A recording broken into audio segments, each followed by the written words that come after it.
시편 23편 4절 말씀 가지고 지키시는 하나님이라는 제목으로 하나님 말씀 증거하겠습니다. 오래전에 우리 가족 여행을 한 적이 있는데요. 석사를 마치고 이제 박사과정 학교를 보러 이제 갔습니다. 켄터키주에 서든 세미나리가 있는데 우리 침례교 신학교 중에 제일 큰 신학교는 텍사스에 있고요. 두 번째로 큰 신학교는 서든 세미나리라고 켄터키 루이빌에 있습니다. 그래서 학교를 방문하고 교수님도 만나보고 뭐 이제 일정을 마치고 또 우리가 이제 워싱턴 DC로 가려고 아침에 일찍 출발했어요. 새벽 4시쯤 출발을 했습니다. 자는 애들을 다 업어가지고 차에 태우고 출발을 했어요. 캄캄한 새벽에 다 잠들어 있고 나 혼자만 운전을 하는데 아주 사명감이 생겨가지고 왜 무사히 이제 이 암흑을 뚫고 가야 되는데 새벽이 빨리 안 오더라고요. 산을 이제 넘어가는 그런 길이었습니다. 하이웨이였지만은 비가 오기 시작해요. 비가 막 오는데 너무 점점 더 세지는 겁니다. 앞에 차 빨간 불빛만 보면서 엉금엉금기면서 따라가다가 이윽고는 결국은 가지를 못하고 갓길에 차를 대고 정차를 해야 했습니다. 이거 아무리 빨리 해도 앞에 안 보이는 거예요. 그런데 너무 심하게 비가 오니까 그 차를 때리는 소리가 막 엄청났고 또 막 불안이 엄습했습니다. 결국은 운전할 수가 없고 이 캄캄한 밤에 혹시라도 뒤에서 차가 오다가 들이받는 거 아닌가 뭐 여러 가지 생각들이 들면서 비상등을 켠 채 기다려야 했습니다. 폭풍우가 두렵게 느껴졌습니다. 그때에 제 머리에 생각이 들기를 시편 23편 말씀이 생각이 나서 속으로 혼자 외웠습니다. 아내도 이제 잠이 깨고 이렇게 함께 바라보고 있었는데 시편 23편 내가 사망의 음침한 골짜기로 다닐지라도 해를 두려워 아니함은 주께서 나와 함께 하심이라. 하나님이 동행해 주시고 또 우리를 지켜주실 것이라는 그러한 믿음으로 그 어려움을 이기고 다시 출발을 할 수 있었고 아침이 한 7시나 돼야지 이렇게 밝아지더라고요. 비도 오고 그러니까요. 무사히 산길을 내려왔을 때 희미한 새벽이 밝아오고 있었습니다. 시편 23편은 여러분이 잘 아시는 대로 다윗의 시 중에서 가장 유명한 시기도 하죠. 액자에 걸어놓기도 하고 또 사람들이 암송도 하고 그럽니다. 그런데 이 배경을 보면 다윗 왕 노년 시절에 아들 압살롬이 반역을 일으켜가지고 아버지를 죽이겠다고 쫓아다닐 때에 처절하게 쫓겨다니면서 있을 때 지은 찬양이 23편 말씀입니다. 아들이 아버지를 죽이고 왕위를 창탈하겠다는 그러한 욕심으로 인해서 도망다니고 참으로 그 만감이 교차하는 그런 순간에 다윗은 여호와는 나의 목자시니 내게 부족함이 없으리로다. 그렇게 말을 했습니다. 푸르른 풀밭처럼 인생이 펼쳐져 있고 꽃이 피고 지금처럼 이제 파릇파릇 새싹이 돋아나고 그런 인생이 이렇게 편안하고 잔한잔한 가운데 그가 나의 목자시니까 내가 부족함이 없다라고 말한 것이 아니라 처절하고 절망스럽고 수치스럽고 가슴이 찢어지는 상처 속에서 드려진 찬양이었습니다. 우리도 여러 가지 일들로 인해서 삶의 위기와 어려움으로 답답한 현실을 지내는 중입니다. 유튜브에 한 번씩 기독교 방송 새롭게 하소서 나오는데 거기를 이렇게 한 번씩 떠서 보고 있으면은 내용들이 너무너무 기가 막힌 상황들이 많습니다. 참 어려운 그 분들을 이민생활에서도 많이 보지만 한국에도 얼마나 많이 어렵고 힘들고 정말 그 상상할 수도 없을 만큼 어려운 그런 순간에서 그런 가운데서도 믿음으로 이겨내고 하나님 앞에 감사로 나와서 간증하는 이러한 분들이 너무나도 많더라고요. 그러면서 그렇게 이겨나가는 분들을 보면 참 우리의 어려움이라고 하는 거 우리가 가지고 있는 그런 컴플레인이라든지 이런 것들은 그냥 어느새 사라지고 맙니다. 우리의 어려움이라는 건 아무것도 아니구나. 저런 가운데서도 어떻게 저렇게 감사할 수 있을까? 마치 다윗이 하나님 앞에 고백한 것처럼 나는 부족함이 없다. 왜냐하면 하나님이 나의 목자가 되시기 때문이다. 이렇게 말한 이 시편 23편과 연결돼서 생각이 되는 겁니다. 어떻게 다윗은 그의 인생을 통해서 이런 믿음의 고백을 할 수 있었을까? 여러분들이 지난 일주일 동안 또 시편도 읽으면서 다윗의 이러한 시들을 많이 읽었을 거예요. 첫째로 오늘 말씀해 보면 내가 사망의 음침한 골짜기로 다닌다. 그렇게 말하고 있습니다. 사망의 음침한 골짜기. 성경에 보면 골짜기들이 많이 나옵니다. 성전산이 있는 바로 밑에가 기드론 골짜기라고 합니다. 그래서 옛날에 성전에서 양들을 막 잡으면 그 피가 흘러가지고 핏물이 강이 되듯이 그 기드론 골짜기로 이렇게 흘러갔다. 그럴 것 같아요. 그죠? 성경의 율법대로 양을 잡아서 소를 잡아서 피를 흘려야만 죄사함이 있기 때문에 그 일을 했다면 피가 강물처럼 흘렀겠다. 피비린내가 진동을 했겠다. 그런 생각이 듭니다. 엘라 골짜기라는 곳도 있고요. 소렉 골짜기도 있고요. 시딤 골짜기도 있어요. 이스라엘 땅에 가면 이러한 밸리들이 많이 있는 겁니다. 그 밸리로 걸어간다는 것은 해도 잘 들지 않고 또 좁은 골짜기로 지나가기 때문에 매복을 해 있으면 적들의 수중에서 몰살당할 수 있는 그런 지형적으로 굉장히 어려운 곳이고요. 또 비가 잘 안 오는 곳이지만 상류에 비가 오면 다 말라있던 곳도 갑자기 물이 밀어닥쳐서 물에 의해서 죽고 마는 그러한 어려움을 많이 겪는 그러한 것이 골짜기라고 할 수 있습니다. 그런데 사망의 음침한 골짜기다. 그렇게 말하고 있습니다. 인생을 살아가면서 이러한 일들이 착한 사람이든 악한 사람이든 교회를 다니는 사람이든 안 다니는 사람이든 나이가 많은 사람이든 적은 사람이든 차별 없이 이러한 일들이 다가옵니다.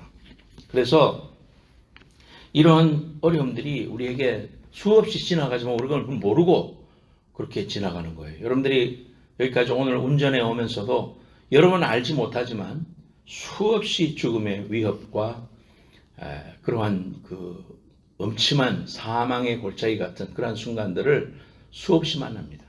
나는 아무리 운전을 잘해도 남이 와서 들이받고 또는 약을 하고 하여튼 그런 상황이 되면은 조금만 0.1초만 비껴나가도 그런 일들이 있어요. 제가 플레전턴에 살 때에 차를 운전해 가고 하는데 그 580 만나기 680에서 580 만나기 전에 제 앞에 가는 차가 갑자기 정체가 됐어요. 그러니까 내 앞에 가는 그분이 정체가 되니까 브레이크를 밟을 거 아니에요. 그러면서 핸들을 틀었어요.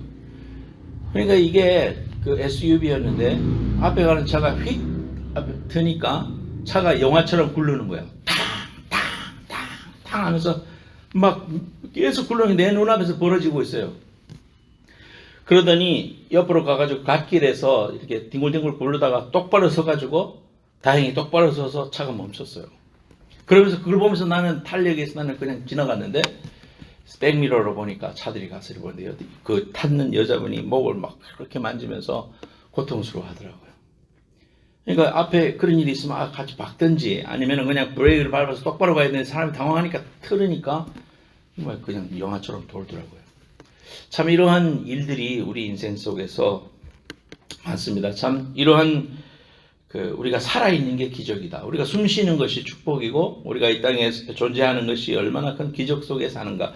죽을 병에서 건짐을 받은 것만이 기적이 아니라 곳곳에 죽음의 그림자가 있고 곳곳에 바이러스가 있고 곳곳에 어려움들이 있지만 그곳에서 우리가 이렇게 생명을 누리고 살아가는 것 자체가 우리에게 참으로 축복이 아닐 수가 없다. 그런 생각을 합니다. 그래서 이런 고난의 골짜기를 가는데 그런 통과할 때에 그 어려움이라는 것은 말로 표현할 수가 없죠. 시편 22편에 23편 앞에 있는 시편 22편에 보면 내 하나님이여 내 하나님이여 어찌 나를 버리셨나이까 어찌 나를 멀리하여 돕지 아니하시며 내 신음소리를 듣지 아니하시니까 내 하나님이여 내가 낮에도 부르짖고 밤에도 잠잠하지 아니하오나 응답하지 아니하십니다 하면서 하나님 앞에 울부짖는 다윗의 시도 또한 있습니다. 하지만은 다윗은 항상 그렇게 하면서도 결론으로 가면은 나의 목자로 인하여 내가 찬양하리로다, 하나님을 송축하리로다, 그렇게 고백하고 있습니다. 얼마나 힘들면 다윗도 이러한 순간 속에서 어찌하여 나를 버리셨습니까? 라고 울부짖어 기도했겠습니까? 그런데 중요한 것은 이러한 순간이 누구에게나 올 수 있지만 그러한 순간에도 우리가 꼭 기억해야 될 사실이 있습니다. 그것은 뭐냐면 절대로 낙심하거나 실망하거나 포기하거나 그 자리에 주저앉으면 안 된다. 밤이 깊으면 새벽이 밝아오는 것이고 추운 겨울이 지나가면 따뜻한 봄이 다가오는 겁니다. 천둥 번개가 치고 굳은 날이 있으면 밝고 환한 개인 날이 우리에게 다가옵니다. 설교 준비하는데 이런 찬양이 생각나더라고요. 겨울이 지나가고 봄이 오면은 들에는 예쁜 꽃 피고 종달새들 다시 노래할 때 주님의 품에 안기리. 오 주여 내게 봄의 계절을 추운 겨울 떨쳐 주소서. 내게 성령 충만하게 하소서. 성령 충만하게 하소서. 겨울이 지나가고 봄이 옵니다. 지금은 죽을 것 같고 지금은 힘들고 아무런 소망이 없고 꿈도 못 꿀 것 같고 숨 쉬는 것조차 힘들지 모르지만 결코 낙심하거나 포기하지 않을 것은 주님이 나의 목자로 인도해 주시고 또한 우리를 의의 길로 인도해 주시고 나와 함께 해 주시겠다고 약속해 주신 하나님의 약속이 있고 우리가 전능하신 하나님을 알고 그분이 또한 내 안에 있기 때문입니다. 내가 비록 지금 사망의 엄침한 골짜기를 통과한다고 할지라도 이 고난의 골짜기를 통과하고 나면 반드시 광명의 내일이 오고 축복의 미래가 예비되어 있다는 것을 잊어서는 안 됩니다. 여러분 인생을 살아오면서 부부간의 갈등 또는 자녀와의 갈등 또는 경제적인 어려움 삶의 숨쉬기조차도 힘들 어떤 그런 순간들이 있을 때 그 당시에는 지옥과 같고 그 당시에는 정말 헤어날 수 없고 포기하고 싶고 높은 데서 뛰어내리고 싶고 그럴지 모르지만 여러분 지나와서 지금 생각해보면 어떻습니까? 하나님의 은혜였고 하나님이 보살펴 주셨고 그때 정말 내가 믿음으로 매달리길 너무 잘했고 하나님은 그 어려움 속에서도 은혜를 주셔서 우리를 순풍을 달게 하시고 정말 파도에 이리 치고 저리 치고 둥글면서 힘들었지만 파도가 잠잠하여 앞에 나아보니 소원의 항구로 하나님이 나를 인도해 주신 그 귀한 간증들이 여러분 다 있지 않습니까? 그 귀한 하나님의 사랑을 오늘 이 시간 다시 상기하고 귀한 약속을 붙잡고 여러분 어떠한 사망의 위험에 엄침한 골짜기로 지날지라도 하나님이 나와 함께 하시고 그분이 목자 되심을 꼭 기억하고 승리하는 여러분들 되시기를 예수님의 이름으로 축원합니다. 두 번째로 주님께서 함께 해주시겠다 그렇게 약속해 주셨습니다. 주께서 나와 함께 하신다는 그 믿음이 우리로 하여금 이기게 하는 것입니다. 다른 게 아니라 그 믿음이 우리를 이기게 합니다. 우리 참 믿음이 없는 것 같아도요 믿음이 있어요. 안산 제1교회를 담임하셨던 고훈 목사님이라는 분이 계신데 그분의 간증 속에 이런 이야기 나옵니다. 어느 할머니 집사님이 예배 마치고 사람들하고 이렇게 악수하고 목사님들이 교인들을 보내잖아요. 근데 할머님 집사님이 작은 선물을 건네시면서 목사님 지난 10년 동안 목사님을 통해서 은혜 많이 받았습니다. 또 목사님께 10년 동안 안수기도를 받아서 제 심장병을 고쳤습니다. 감사합니다. 그런데 이제는 자녀들이 오라고 하네요. 자녀들 집으로 가야 해서 이제 인사드립니다. 아 그렇습니까? 그런데 제가 언제 집사님을 매주 안수기도 했습니까? 그러자 이 할머니 집사님이 맞았습니다. 예, 목사님께 안수기도 받으면 이 병을 꼭 고칠 것 같아서요. 주일 예배 후에 나가면서 목사님 손을 잡고 한 손으로는 자기 심장을 붙잡으면서 그것을 안수라고 믿고 저는 그렇게 기도했습니다. 그랬더니 하나님께서 목사님으로부터 안수기도 받고 이렇게 믿음으로 나왔습니다. 라고 감사하다고 말하는 겁니다. 그렇게 말씀하신 거예요. 믿음은 어찌 보면 단순한 것입니다. 믿음은 거창한 말이 필요하지 않습니다. 그 믿음이라는 것은 하나님 앞에 어린아이처럼 믿고 매달리는 것입니다. 그분이 나의 구주시고 나의 모든 것이라는 것. 그렇게 단순할 때 믿음의 역사가 있습니다. 머리를 너무 많이 돌리면 하나님의 믿음의 역사가 일어날 수가 없습니다. 이렇게 하면 저렇게 해야지. 만약에 이것이 안 되면 이렇게 해야지. 인간은 머리가 발달해가지고요. 온갖 생각, 인케이스 다 조건을 만들어 놓고 자기 일을 만들어 놓고 기도를 해요. 그렇게 해갖고는 하나님의 인도하심과 믿음의 역사를 경험하기 어렵다. 믿음은 단순하고 하나님을 무조건 아이처럼 믿는 것입니다. 어린 시절에 우리 줄리가 높은 데서 뛰어내릴 때 아빠를 믿고 그대로 뛰어내리는 겁니다. 내가 받으려고 하다가 안 받을 수도 있잖아. 뭐 그럴 수도 있는 거잖아요. 그런데도 100% 믿고 아빠에게 몸을 맡기더라고요. 그런 것처럼 하나님을 전적으로 믿는 겁니다. 우리 인생 살다가 어려움이 닥치면 두려움이 와요. 마음이 두려움이 오면 아무런 일도 못합니다. 두려움이 우리 인생에 발걸음 하나도 못 옮기게 합니다. 그러면 큰 절망에 빠지고요. 일어나지 못하는 겁니다. 그래서 기도도 되지 않고 말씀 의지하던 내 모습도 잊어버리고 그냥 자포자기하고 하나님을 원망하고 맥없이 주저앉아 버리는 겁니다.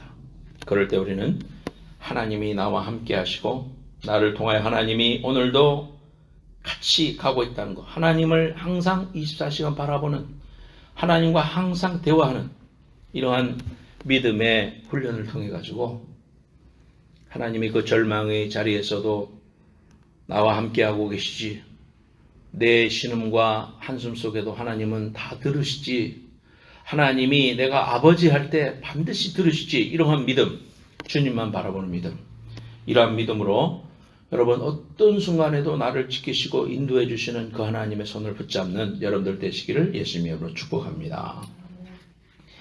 주님여 이 손을 꼭 잡고 가소서. 그렇죠? 주님이 우리 손을 꼭 붙잡고 가면 이 약하고 피곤한 이 몸을 폭풍우 흑암 속 해치사 빛으로 손잡고 늘 인도하소서. 2절에도 인생이 힘들고 고난이 겹칠 때 주님이여 날 도와주소서 외치는 이 소리 귀 기울이시사 손잡고 날 인도하소서. 사랑하는 여러분, 여러분 인생 가운데 어려운 순간이 왔을 때 주님 앞에 이렇게 기도하세요. 주님, 이 손을 꼭 잡고 가세요. 하나님, 나는 주님밖에 없습니다. 주님만 의지합니다. 하나님, 내 인생 어떻게 앞으로 살아가야 할지, 어떻게 주님 만나야 할지 하나님 두렵고 떨리지만 주님만 의지하고 갈래요. 내 속에 믿음 주셔서 승리하게 해주셔요. 이렇게 믿음으로 고백할 때에 하나님께서 우리의 기도를 들으시고 응답하시고 역사해 주시고 축복해 주시는 귀한 은혜가 여러분과 함께 할 줄로 믿습니다. 신앙으로 늘 감사하고 바라보는 것, 그것이 우리의 믿음입니다. 여러분, 믿음은 멀리에 있지 않아요. 여러분이 순간순간 주님 의지하는 거예요. 주님을 부르는 거예요. 24시간 중에 여러분들이 하나님을 잊어버리고 사는 시간이 너무 많단 말이에요. 그 순간마다 주님 부르고 주님 생각하고 주님 나와 동행해 주시는 것을 늘 기억하고 바라보는 것, 그것이 믿음의 옳시다. 두려움이 엄습할 때, 문제가 다가올 때 우리와 동행해 주시는 주님만 믿고 의지하고 바라보고 나아가면 하나님께서 반드시 우리에게 좋은 일을 주십니다. 문제만 바라보면 문제 앞에서 떨지 않는 사람이 어디 있습니까? 그런데 문제보다 크신 하나님을 바라보면 하나님의 평강과 은혜가 우리에게 옵니다. 그래서 죄 대신 화관을 씌워주시고 슬픔 대신 기쁨을 주시는 하나님의 은혜와 능력을 경험하게 됩니다. 괴로움이 변하여 즐거움이 되고 문제가 변하여 응답이 되고 원망과 불평이 변하여 감사가 되고 우리의 삶에 하나님의 풍성한 은혜가 빗물처럼 참으로 단비처럼 우리의 심령을 채우는 것입니다. 그래서 예수가 함께 계시니 시험이 오나 겁없네. 기쁨의 근원 되시는 예수를 위해 삽시다. 어떠한 절망의 순간에서도 주님은 나와 함께 하신다는 이 두 번째 사실을 꼭 붙잡고 엄침한 골짜기라도 결코 두려워하지 말고 달려가는 여러분들 되시기를 바랍니다. 세 번째로 오늘 말씀해 보면 말씀의 지팡이와 성령의 막대기로 돌보신다 그랬습니다. 그의 지팡이와 막대기는 하나는 성령이고 하나는 말씀입니다. 그래서 말씀을 통하여 우리에게 길을 보여주시고 또 성령 충만을 통하여 절망의 계곡을 통과하게 되는 겁니다. 하나님이 그 계곡을 통과하여 우리에게 살 길을 열어주시는 거예요.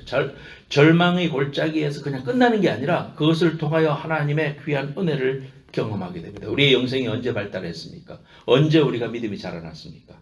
어려움 속에 있었을 때입니다. 몸이 아팠을 때입니다. 정말 괴로웠을 때입니다. 그때 하나님께서 우리를 동행해 주시면서 우리를 강하게 해주셨고 우리를 하나님의 사람으로 인도해 주셨어요. 그 사실은 부인할 수 없습니다. 여러분 꼭 의지하고 주님만 믿고 의지해서 염려하지 말고 걱정하지 말고 우리의 목자 되신 주님을 따라가며 금년 한 해를 통하여 말씀과 성령과 더불어 살아가는 여러분의 축복의 인생이 되시기를 예수님의 이름으로 축원합니다. 기도하겠습니다. 하나님 감사드립니다. 새해 2022년을 통해서 하나님이 베풀어 주신 축복의 길, 때로는 음침한 골짜기, 사망의 골짜기로 건널지라도 결코 두려워하지 않을 것은 주께서 나와 함께 하시고 주의 지팡이와 막대기로 우리를 안위해 주신다고 하셨습니다. 오늘 이 말씀 꼭 기억하고 하나님 늘 24시간 주님을 바라보고 주님과 대화하고 주님과 교통함으로 믿음을 훈련하고 하나님 금년 한 해를 통해서 우리의 말과 행동과 생각이 바뀌어지게 하시고 변화받아 하나님의 거룩함을 이루며 땅 끝까지 주의 복음을 증거하는 일에 쓰임받는 우리의 인생 될 수 있도록 역사해 주시옵소서. 예수님의 이름으로 감사하며 기도하옵나이다. 아멘.